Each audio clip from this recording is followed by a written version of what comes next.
Ferrari had the speed for a podium in Hungary. Lewis Hamilton had qualified second before his penalty. Charles Leclerc was still close enough to fight at the front. The car was finally competitive. Then Ferrari lost control of the race. One strategic failure left Leclerc fourth, Hamilton fifth, and McLaren celebrating while both Ferrari drivers were left wondering how such a promising weekend had slipped away.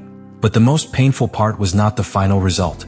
It was that Ferrari's own performance proved the car was fast enough. The real problem came from the decisions made when every second mattered, and once those choices began to collapse, there was no way back. Subscribe to the channel. To understand why Ferrari's strategic failure hurt so much, we have to go back to the moment when the weekend still looked completely different. On Friday, Ferrari appeared to have everything under control. Lewis Hamilton finished first in the second practice session. Charles Leclerc finished second. The car looked balanced, predictable, and unusually comfortable around one of the most demanding circuits on the calendar. That mattered. The Hungaroring does not forgive uncertainty. The track is narrow. The corners arrive quickly. One mistake can damage the next corner, then the next one after that. Drivers barely have time to reset before another decision is required. And because overtaking is so difficult, track position becomes incredibly valuable. At some circuits, a fast car can recover from a poor starting position. In Hungary, that recovery is much harder. The car ahead controls the road. The car behind loses clean air. The tires begin to suffer. The driver may have more speed but no space to use it. That was why Ferrari's early pace created real expectation. This did not look like a weekend where the team would simply collect points. The car seemed capable of fighting near the front. Hamilton looked confident. Leclerc looked competitive. And for the first time that weekend, the possibility of a podium felt less like hope and more like a realistic target. But Fred Vasseur was careful. He recognized that the car was well balanced, yet he also warned that Friday would not decide anything. Saturday would matter more. Sunday would matter most. At the time, that sounded like normal caution. Later, it became the warning Ferrari should have feared. Because practice pace only tells part of the story. Teams run different fuel levels. Engine settings can vary. Traffic can ruin one lap and make another look better than it really is. A red flag can interrupt the longer runs before the team fully understands tire behavior. Ferrari had seen enough to know the car was fast. What Ferrari had not yet proven was whether it could turn that speed into a complete race weekend. And this is where the pressure began to grow. A fast car creates opportunity, but it also removes excuses. When the car is slow, everyone knows what must improve. When the car is competitive, every decision becomes exposed. The timing of a pit stop matters more. The order of the drivers matters more. The reaction to a rival matters more. Even one delayed call can change the entire shape of the race. That is exactly why Ferrari's situation became so dangerous. The team had found performance, but performance alone was not enough. Imagine having the fastest route through a city, then missing the only exit that keeps you ahead of traffic. The speed is real. The advantage is real. But one decision can still leave you trapped. That was the risk waiting for Ferrari. The car appeared to suit the high downforce demands of Budapest. In simple terms, it could generate the grip needed through slow and medium speed corners. The front of the car responded. The rear looked calmer. The drivers could push without constantly correcting the machine. That stability was important for another reason. A stable car helps protect the tires. And in Hungary, tire control can determine whether a strategy works or collapses. Push too hard and the tires lose performance. Wait too long and a rival can stop first and gain track position. Stop too early and the final part of the race becomes much harder. Every call creates a consequence. That is why strategy at the Hungaroring feels less like choosing the fastest option and more like avoiding the most dangerous mistake. Ferrari entered the weekend with strong pace, but it also entered a race where timing would be everything. And before the pit wall even had to make its biggest decisions, the team had already suffered one major blow. Hamilton qualified second. For a brief moment, Ferrari had the front row position it needed. He had clean air. He had strategic freedom. He had a clear route toward the podium. Then came the penalty. Hamilton was judged to have unnecessarily impeded Oscar Piastri during the final part of qualifying. The punishment dropped him 3 places. Second became 5th. That single decision changed more than his starting position. It changed Ferrari's entire strategic picture. From second, Hamilton could have attacked the leader and forced the field behind to react. From 5th, he had traffic ahead, fewer options, and a much greater risk of being trapped. That matters because strategy becomes far more difficult when a driver is not controlling the race. The team can no longer choose freely. It must respond. A rival stops early, Ferrari must consider reacting. Another car extends the stint, Ferrari must decide whether to follow. Traffic appears after a pit stop, and the entire plan can lose value within seconds. Hamilton's penalty did not only hurt Hamilton.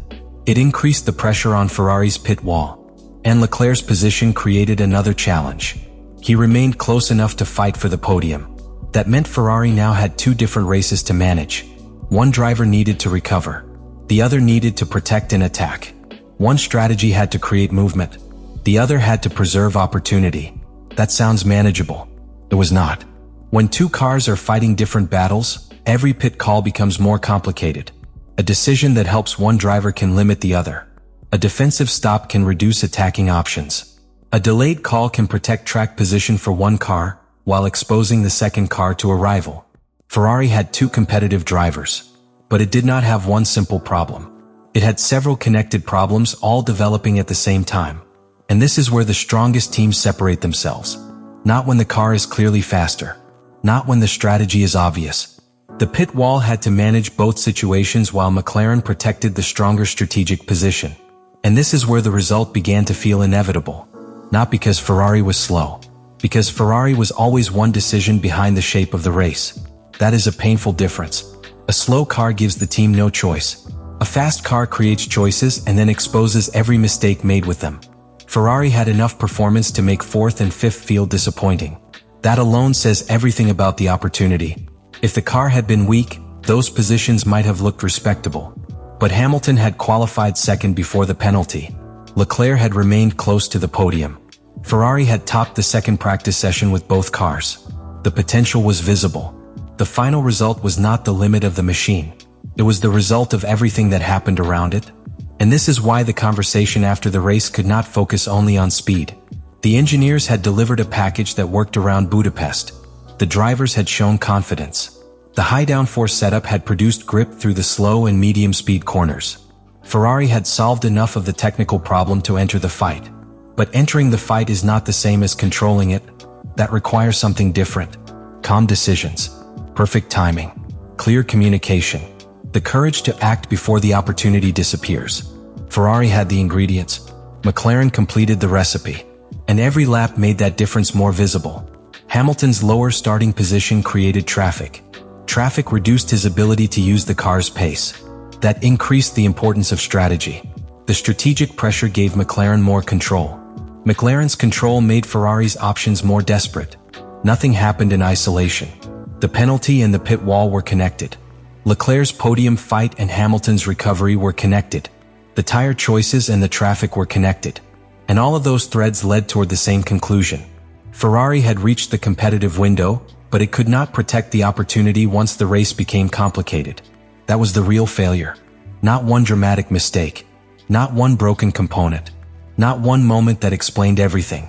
The weekend escaped through a series of smaller moments. A position lost before the start. A lap spent behind traffic. A strategic response made under pressure. A rival controlling the timing. A podium moving slightly further away. Then further again. By the time Leclerc crossed the line in fourth and Hamilton followed in fifth, the result looked stable. But the path to that result had been anything but calm. It had been shaped by uncertainty, frustration, and the growing realization that Ferrari's strongest weekend in pure pace was becoming another missed opportunity. That is why the tension mattered. Hamilton knew the car had given him more. Leclerc knew the podium had been close. Vasseur knew Friday's promise had not survived the moments that counted most. And the team could not blame a lack of performance. The evidence was already there. Ferrari had been fast enough. The harder question was whether the team had been decisive enough. Because when the margins are this small, hesitation is not measured in feelings. It is measured in positions. One position can change the strategy. One strategy can change the race. And one race can change the way two drivers trust the decisions coming from the pit wall. That is where the story becomes bigger than Hungary. A driver can forgive a slow car if the team is honest about its limitations. A driver can accept a difficult race if every possible decision was made correctly. But when the car is competitive and the opportunity still disappears, trust becomes more fragile. Not broken, but tested. Hamilton had already experienced the cost of one decision in qualifying. Leclerc had watched a podium remain just beyond reach. Both drivers left with strong points. Neither left with the result Ferrari's speed had promised. And now the team faced an uncomfortable truth. The Hungarian Grand Prix had not exposed a lack of potential. It had exposed the cost of failing to convert that potential. But there was still one final layer. Because Ferrari's performance in Budapest may have revealed genuine progress in the car. The problem was that this progress came with a warning. The package may have worked perfectly for Hungary. That did not mean it would rescue Ferrari everywhere else. And if opportunities like this were going to become rare, then every missed call would become even more painful.